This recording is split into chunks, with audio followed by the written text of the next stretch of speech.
Hey, if you are new to tennis and loving the game and getting hooked, but also getting a little frustrated, this video is for you because I'm going to share with you my top 10 beginner tennis drills that you need to be doing so you can get your game to the next level. So if you're ready to get started, let's go. Hey guys, I forgot to introduce myself. My name is Pete from Crunch Time Coaching.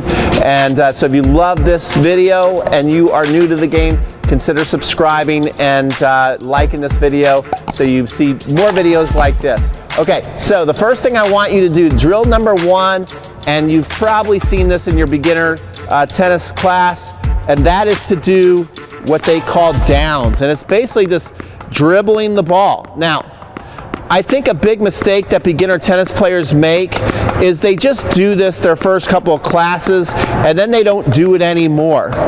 And you don't keep challenging yourself. What you want to do is you want to get pretty good at this to where you can make 100 in a row. And once you can make 100 in a row and you're like, oh, that's easy to make 100 in a row, I can do that every single time, then start to bounce the ball faster, okay? And challenge yourself and maybe move the ball around, because downs are going to help you do a couple of things.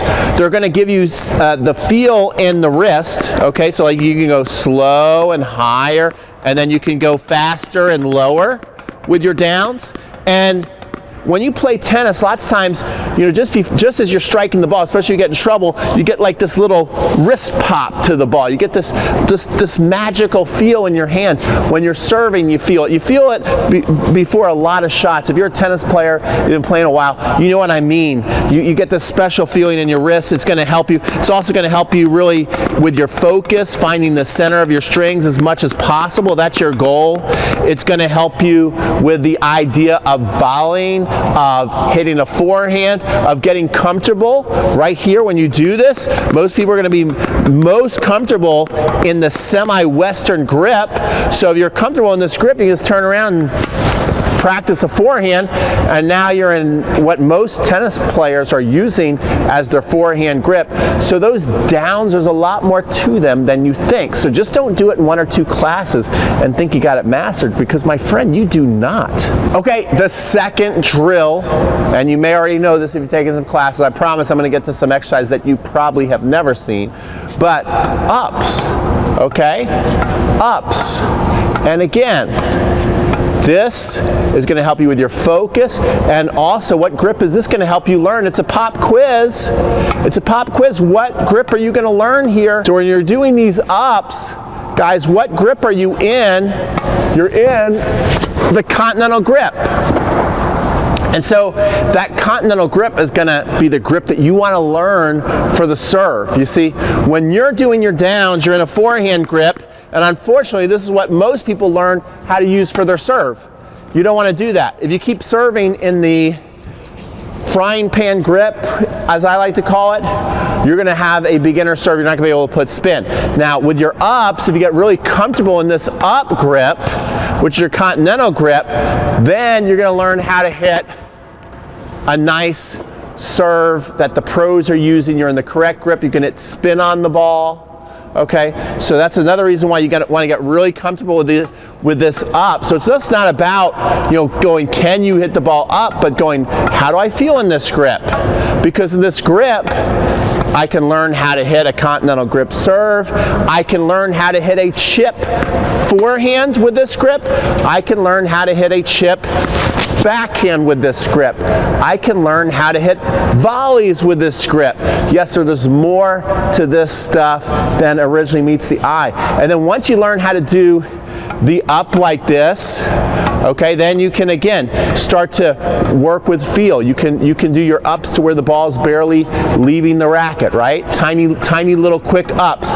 Then you can hit them higher and see how high you can bring your ups. Then you can start to get fancy and you can make your ups buzz, right? So you can learn how to work with underspin. You see how that ball's spinning? So you can start to spin your ups. Then you can go from ups and turn them into downs.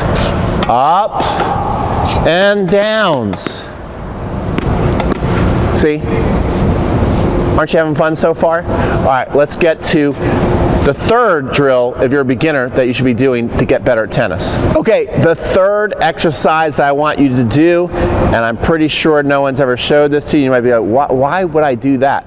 I want you to practice hitting the ball with the edge of your tennis racket and bring out a basketball and do it close to the net. Like, why would I do that? Don't I want to hit the ball in the middle of the strings when I play tennis? Yes, you do want to use your strings, not the edge of your racket, but I'm telling you, one of the biggest nightmares you're going to have as a tennis player, if you don't start out really soon, is getting comfortable with a continental grip, like I just showed you in your ups, and being able to serve like this. And when you watch the pros serve, they're actually attacking the tennis ball with the edge of their racket, okay? So what I want you to do, these are called edge taps. So exercise number 3, drill number 3 for beginners are edge taps. So what you want to do is come here, get the edge of your racket and tap, whoops, see, you can miss. Tap the ball over the net. Okay, you're just going to come here and tap the ball over the net. This will also help you with your hand-eye coordination. I mean, if you can hit the edge of your racket pretty good, hitting the ball in the strings is no problem. Now, what I want you to do after that, see, is you are going like this. Boom, hammer and a nail, hammer and a nail. Here's the hammer, here's the nail. That's the exercise. Now, what I want you to do is just change the angle a little bit. So instead of going like this with your hammer and nail, what you're doing is now you're going to go like that, like that. And when you learn how to do that, you're instantly learning how to put spin on your serve. And the spin you're going to put on your serve when you start to swing out this way instead of this way, the spin you're going to put on the ball is slice. You're going to put slice on your serve. And so you're already going to be working with spin very early in your tennis career, which, trust me, there are thousands upon thousands, if not millions, could be millions, guys, of tennis players who do not know how to put spin on their serve. So you're going to be way ahead of the game. And why do you want to put spin on your serve? So you can swing fast at the ball and it still goes in the box. And it also moves in the box, which fools your opponent. So this is a great drill that you want to do so you can get better at tennis. All right, let's get to the fourth drill that you want to do as a beginner tennis player. Hey, if you are enjoying my top 10 list and you want to see the rest of it, please like the video right now. That would really help me out. It's 100% free. It also helps other totally obsessed tennis players all over the world get to see this video, which I want and I would love, and that'd be a great favor you could do for me. And I'm going to repay the favor by having my buddy B2, my best buddy, give you 100 free B2 puppy kisses. All right, so let's get to the next thing on our list. Okay, so the fourth thing that you want to do are called shadow strokes. And if you want to be my favorite student that I would have, is you would get obsessed with these things, because I'm telling you, if you do this, you're going to get excellent form. So let me just show you as I'm talking what a shadow stroke is. A shadow stroke is just like it sounds, kind of like shadow boxing. You're swinging forehands. You're swinging your backhand. You're working on your volley. These are shadow strokes. You're working on your overhead. You're working on your serve motion. And what's so powerful about this, I'm just going to give you a story that I've been putting in some of my videos, which I found awesome, and it really just reaffirmed everything that I believe as a tennis coach, is there's a movie out, I'm not sure if it's still out, but it's called King Richard, and it's about Venus and Serena Williams. And the two ladies who play the roles of Venus and Serena, when you watch them in the film, you're like, oh, they're pretty good. This is finally a tennis movie that I don't have to go like this and watch the movie when they start to play tennis, because there's very few, if you've gotten to watch any tennis movie, there's very few tennis movies where it's not embarrassing if you know anything about tennis when you see them start to play. You're like, this is terrible. But they were actually pretty good, and I thought, oh, they must be like pretty good juniors. They must have finally wised up and got pretty good juniors. Well, they didn't. They didn't wise up. But what they did is they got two female actresses, young ladies, and they taught them how to play through shadow strokes. for 2.5 months, they were not allowed to hit a tennis ball. Why? Because when you start hitting tennis balls right away, as a beginner, you start learning bad habits. If you're a beginner, you know the ball's up here a lot of times, and you're batting it here, and you're swinging like this, and as soon as you hit your first ball, you're learning how to have bad habits. So what they did is they taught them how to shadow stroke and have perfect technique before they even hit a ball. So I thought that that was brilliant. And they look pretty good when they go to hit the ball. So make sure that you work on your shadow strokes, serves, forehands, backhands. You could turn into a cardio workout. And also I would suggest you either do it in front of a mirror or film yourself so you can see if the technique actually looks good, because lots of people go out there and do shadow strokes and they're still doing bad habits. And when you do that, the more you swing, tennis is a repetition sport, you do it the wrong way, you're going backwards in your technique. You do it the right way, you're going forward. So make sure you really study the fundamentals of how to hit a tennis ball, do lots of shadow strokes. It's going to take you a long way in this game. Okay, the fifth drill I love to do with all kinds of levels of players, but especially I can get a beginner to look pretty awesome when I do this drill. It's called Picture Perfect. And the good news is you can do this by yourself. You can go out to the court with a basket of balls, and what you can do is really work on your fundamentals and pay attention to what you're doing. So we're going to do the forehand, but you can do this with the backhand as well. And what I'm going to do is I'm going to get some tennis balls. I'm going to get this lead arm, this offhand out here. This is super important too. Keep it there. When you drop the ball, keep it there. And then what you're going to do is you're going to swing through, and you want to think about both hands reaching through and out to the target and catching the fall through, and point the racket butt to the other side of the court. And I want you to also be able to hold your finish for 3 seconds so you can really feel your balance. If you've never done this before, this is actually hard. You might stumble and things like that. So you're coming here, putting the ball out. 1, 2, 3. You do it again. Getting set. 1, 2, 3. One more time for good luck. Getting set. 1, 2, 3. That's picture perfect. Notice how I have the toe up there. I like to call that the golfer driving range finish.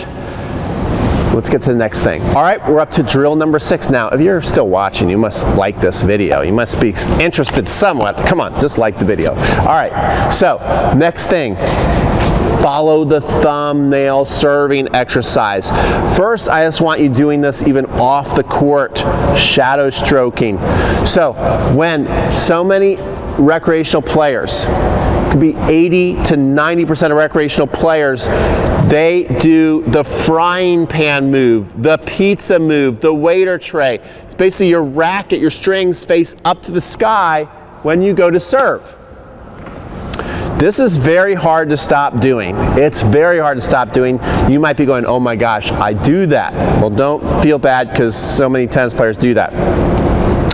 What most tennis players don't do, and have probably never heard of, is to follow your thumbnail when you do shadow strokes. So here's what I'm going to do. What I'm going to do, I can see my thumbnail, and I'm in the striking position. So you're going to start in a striking position or trophy position. I'm getting right here. Now what I'm going to do is I'm actually going to come back here like I'm brushing my hair. This is the swing path. There's another great instructor online, Ryan from 2 Minute Tennis. He calls it the birthday hat drill, where you pretend you got a birthday hat here, or you actually put a birthday hat there and knock it off your head. If you do that, if you notice, you would still see your thumbnail. As I'm coming back here, I still see the thumbnail. Now the next critical move, after I come back here and my racket drop, the next critical move is as I go to push my hips and rotate my hips in the serve, that's going to bring the elbow out to the side here. I like to call this the hatchet move. And again, if you're looking, you would still see your thumbnail. And then you'd start to go up past your ear. You should still be able to see your thumbnail. And then as you go to hit, you push the thumbnail away. So the drill looks something like this. You literally don't look forward. You don't toss the ball. You just do shadow strokes, watching how your thumbnail is moving, and push it away. Okay, I'll do that again. Maybe a little closer. I'm going to come here, watching my thumbnail, going up here, pushing away. You see that? But I'm coming here, I'm looking at the thumbnail, coming back, looking at the thumbnail, pushing away, bringing in and through. When you go to serve, it looks like this. Boom, that's how you serve a ball. Let's get to lucky number 7. Okay, drill number 7 for beginners. One of my favorites ever, one of my favorite instructors ever that I've met in my life. His name is Butch Staples, who showed me this. Butch is a legend if you know anything about coaching. And he teaches topspin, people to field topspin through a drill called the rainbow drill. I love this. So imagine a rainbow, right? A rainbow goes from the bottom of the ground up to the sky arcing and then over to the other side of the rainbow where you find your pot of gold. This is also where you find your topspin gold. So what you're going to be in that grip that I showed you with your downs. That's the grip you want to get into. Next thing you want to do, you want to face the net. You want to be close to the net because you're not going to get a lot of power when you do this exercise, but you're going to get a lot of spin. You're going to drop the racket to the ground, so you got to bend your legs so it helps get you in an athletic position. See, there's lots of good things going on here. Good coaches have you do a lot of things without you even thinking about it. So now you're down in an athletic position, and what you're going to do, notice how the strings are slightly angled forward. You don't want your racket face open. You want it just a little tilted down as it's on the ground. Then what you're going to do is you're going to bounce the ball, lift it up, and come on over here. If you do it the right way, you're going to notice that the ball is going to be spinning forward. There's going to be a forward spin on the ball. That's called topspin. Okay, so again, I'm going to do it again. Down here low, bounce the ball, roll up, turn over. The rainbow drill. Brilliant. Go try it. You'll like it. Okay, drill number 8 for beginners. You thought you were going to get through this whole video without footwork? Are you kidding me? No way. Okay, so as you get playing tennis, hopefully you realize sooner than later that footwork is the most important thing you need to master in the game. So this is called the figure 8 drill. So what I want you to do is set up 2 cones. Start right in the middle. I want you to get a split step before you start moving. Split step. Power move to the ball. Get in your preparation unit turn. You're going to come here. You're going to do a shadow stroke. You can either step in. Yeah, let's step in for now. There's an open stance too, but let's work on stepping into the ball today. As you play tennis, you also learn there's many footwork moves just like a dance move. So we're just going to work on this one today. Here, you're going to come here, you're going to turn, you're going to step in, you're going to hit, come around and through, come back split step, then you're going to come on over here, unit turn, come on in, hit your shot. You're just doing shadow strokes and split step. Okay, as you get good at this, you can add a tennis ball. So you can split step, move on out, hit a ball, come through, split step, come on in, hit a shot, come on through. Then what you want to do is you want to do it at a pretty good speed. Figure out what makes you tired, whether it's 5 hits, 10 hits. You don't really need to do more than 10 hits, especially in tennis, you know. Your rallies are not going to be that long. So again, now you want to go a little faster, smoother. Coming here, boom, push on in, get back, split step, get ready, hit the shot, come around, split step. Figure 8 drill. Let's get to the next exercise. Okay, number 9. Crush and rush. This is something that you would do in drills, like as you're thinking about it, return of serve practice, or if your coach gives you what's called an approach shot, or you're playing a match in doubles or singles, practice some of these. It's called crush and rush. And I'm going to show you how you can also do it on your own, okay? So if you have a floater ball, which you're going to get a lot of opportunities, when you start playing tennis, if you can get good at moving into the court, you want to shock some people, get good at moving into the court and get comfortable hitting the ball around your chest level, basically around my Hawks logo here, but you want to hit it out in front, okay? But you want it at that height, boom, and you want to swing through and basically finish a wraparound forehand around your shoulder. Now, when the pros get these little meatballs served up to them, they do a hop lots of times. Sometimes it's a double hop if they have enough time. So the ball's really flowing there. They might hop, hop, and then hit. So that's what I want you to do. That's your crush. And then your rush to the net. Okay? So the way you do this is you would just, first of all, practice the footwork. Because it's going to be tough for you to do with the ball right away. This is one of the toughest shots in tennis, but once you master it, then you can really master your opponent. So, hop, hop, hit. Notice how, as I'm hitting, I get up into a skipping move, and I go from the weight from the back to the front, which lifts me up in the air. I'll come to the camera and kind of show you this. Hop, hop, hit. You see that little skip move? Then once you feel that you're pretty good at this, again, I would film this so you really take a look at your racket face. A lot of you, your racket face is going to be open, the ball is going to be flying. And this allows you to actually swing down on the court. So you can do this with weak second serves. You can do this, again, meatballs in the middle of the court. You come on up, hop, hop, hit.